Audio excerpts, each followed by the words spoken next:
Hello. थोडीशी पावसाची sir येऊन गेली आणि आम्ही फेरफटका मारायला घराच्या बाहेर आलो. दारात हरणं. अमेरिकेमध्ये दारात हरणं दिसतात हे अगदी नवलच होतं आमच्यासाठी.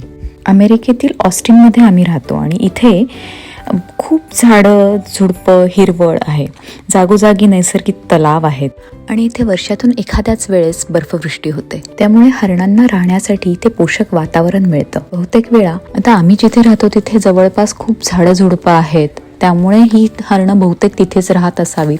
आणि घरांच्या जवळ हे जे लँडस्केप आहे याच्यावरची जी हिरवळ आहे ही 12ही महिने मेंटेन केली जाते. याला 12ही महिने पाणी दिलं जातं आणि त्यामुळेच उन्हाळ्यामध्ये सुद्धा ही हिरवळ कायम आहे. त्यामुळे हे छान लुसलुशीत गवत खाण्यासाठी हे घराच्या जवळ येतात. त्यामुळे ही हरणं इथेच राहतात आणि उन्हाळ्यामध्ये घरांच्या जवळ हे लुसलुशीत गवत ताजं गवत खाण्यासाठी ते खास येतात.